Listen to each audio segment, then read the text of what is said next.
तुम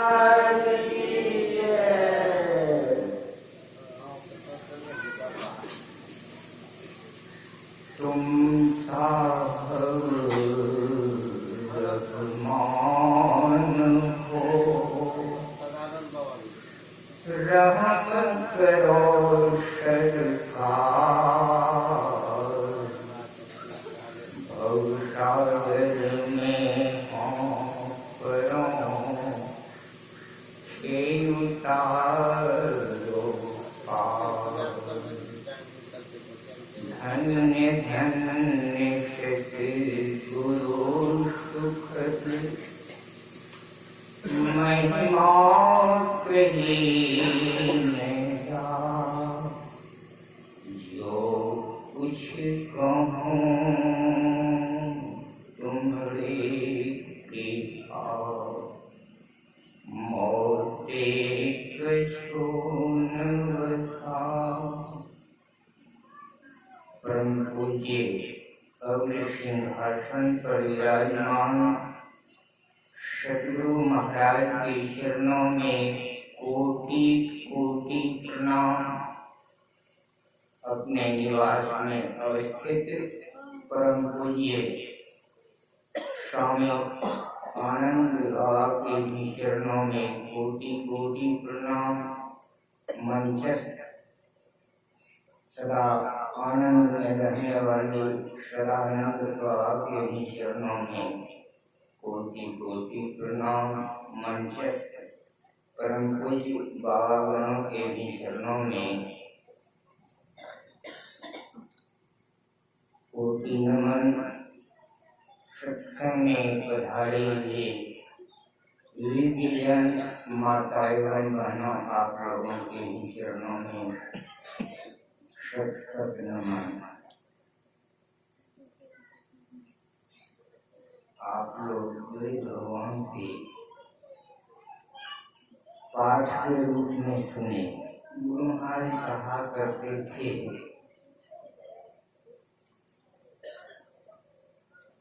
कि तत्व रूप में जो परमात्मा है वह निरस है, विषय नहीं। अनेक विषय की बात नहीं, उसके संदर्भ में कुछ कहा और सुना जाए ऐसी बात नहीं हो सकती है, ऐसी बात नहीं होती। रूप वाले परमात्मा का आप व्याख्यान कर सकते हैं,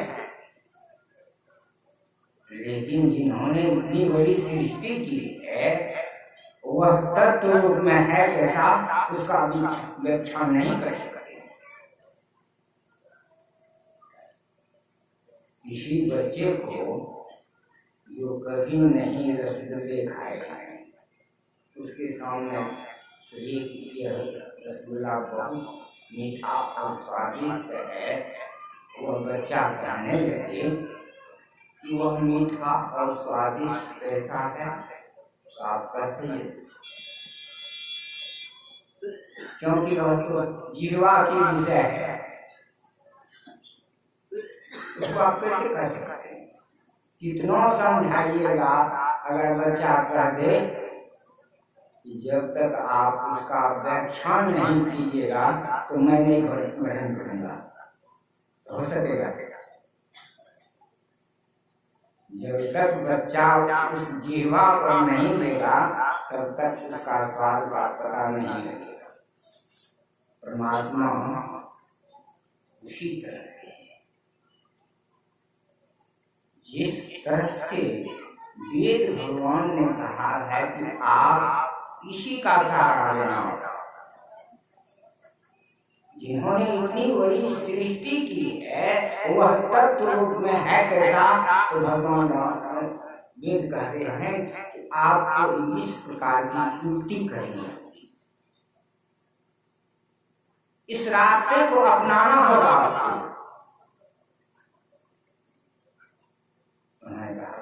आप पहले बुद्धि योग कीजिए,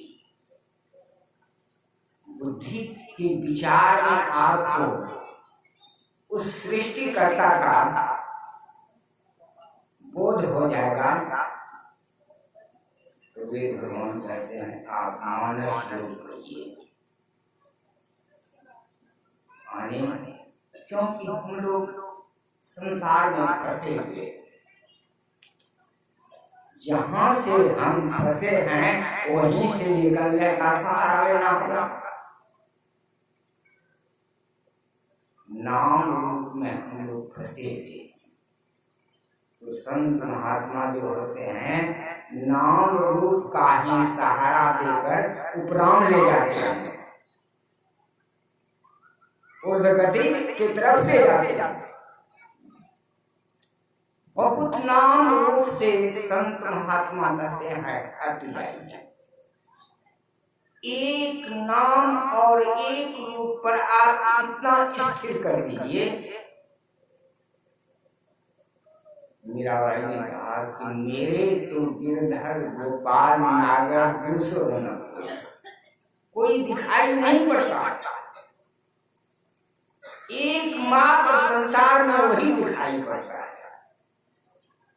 हम लोगों को ऐसा होता है, बहुत नाम रूप दिखाई पड़ता है, तो होगा जब तक अपने आप को बहुत नाम रूप से नहीं हटा लीजिएगा तब आपका उर्धगति नहीं होगी, उर्धगति नहीं होगी। जब आप एक नाम और एक रूप पर आप अपने को स्थिर कर लीजिएगा, आप में इतना सिमटा हो जाएगा, इतना सिमटा हो जाएगा, ज्योति योग करने की सामर्थ्य हो जाएगी। वेद करते हैं, उसी को गुरु महाराज कहते हैं दृष्टि योग।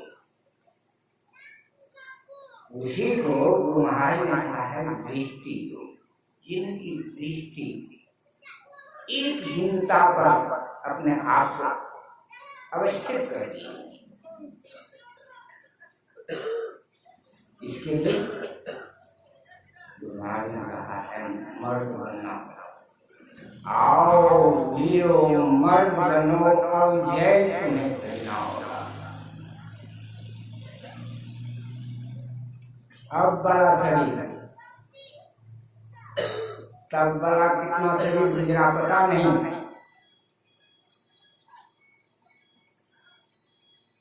अब जेल तजने का यही शरीर है, दूसरे शरीर से जेल नहीं तजा जाएगा। मन निग्रह के समर क्षेत्र में, आज कहते हैं मन निग्रह के समर क्षेत्र में जब हम लोग आंख बंद करते हैं तो अंधकार का साम्राज्य देखने को मिलता है, थोड़ा मोड़ा नहीं, उसका कोई नाम तो नहीं है। इतनी बड़ी साम्राज्य खड़े हो जाते हैं, कहते हैं वहां भी मन बहुत दौड़ करता है, वहां भी मन बहुत दौड़ करता है। उस अंधकार में भी ताकत जानते हैं, जो साधना में बैठते हैं उसको पता है कि उस अंधकार के साम्राज्य में भी मन कहाँ से कहाँ दौड़ लगाते हैं पता नहीं। इसीलिए कहते हैं मन निग्रह के समर क्षेत्र में मन को आप निगरानी करनी होगी, और जिसकी मन निग्रह हो जाते हैं तो इसको दृष्टि साधना करने की शक्ति होती है। वक्त नहीं है ये वीरों, वक्त नहीं, गाफिल होकर सोने का। संसार के गफलत में जो हम लोग सोए हुए हैं काम नहीं चलेगा। बिंदु राह से निकल बाहर, जिसके जीवन में बिंदु का सहारा मिल गया है, कहते हैं उस तरफ जाने का रास्ता उसे मिल गया। दृष्टि के शक्ति से भेदन होता है। घट तम प्रकाश और शब्द पट त्रय जीव पर है छाए। इसी से वह तत्व रूप परमात्मा दिखाई नहीं पड़ता है। यही पर्दा है। जब तक यह पर्दा नहीं हटेगी तत्व रूप में जो परमात्मा है हमको नहीं दिखाई पड़ेगी। है तो अभिन्न अंश, कोई भिन्न नहीं है, लेकिन यही पर्दा के कारण भिन्नता है। इसी पर्दा के कारण हम में और परमात्मा में दुराव है। इसीलिए गुरु महाराज कहते हैं घट तम प्रकाश और शब्द पत्र जीव पर है छा रहे। कर दृष्टि ध्वनि योग साधन ये हटाना चाहिए। इनके हटे माया हटेगी, प्रभु से होगी एकता, जिससे हम विलग हैं उससे योग हो जाएगा। तब योग नहीं रहेगा। इनके हटे माया हटेगी, प्रभु से होगी एकता, तब प्रभु से एकता। ऐसे नहीं आप कहीं चले जाइए। संत कबीर साहब ने कहा है बन के गए कल्पनाओं तुझे। बन चले जाइए, आपके जीवन में कल्पना लगी ही हुई है, कौन चलेगा? बन के गए कल्पना तुझे, तब धाम कहाँ समाओगे? तब कहाँ समाओगे तुम्हें? तब धाम कहाँ समाओगे? संतों का विचार है, संतों का विचार जो है। इसीलिए वेद भगवान ने कहा आप बुद्धि योग कीजिए, यानी संतों की सानिध्य कीजिए, क्योंकि संत महात्मा जो होते हैं उस धाम तक वो अपने आप को पहुंचा चुके हैं। इसीलिए उनकी सानिध्य कहते हैं आप सत्संग कीजिए। उसके पास ऐसी बुद्धि है, क्षमता है संतों के पास। इसलिए अगले कड़ी में सुने थे कि वेद भगवान उपदेश किए कि परमात्मा से कि आप ऐसे विद्वानों को उत्पन्न करें। साधारण विद्वान से काम नहीं चलेगा।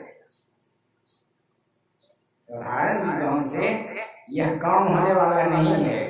संसार का ज्ञान रखने वाले तो बहुत है, उससे काम नहीं चलेगा। इस तरह की विद्वान को अवश्य उत्पन्न कीजिए। मांग हो गया। ऐसे ऐसे विद्वान जो होते हैं उसी को कहते हैं संत, उसी को कहते हैं संत। इसीलिए संतों की सानिध्य प्रारंभ में आवश्यक है। परमात्मा की तरफ जाने से उनकी संगति करनी आवश्यक है।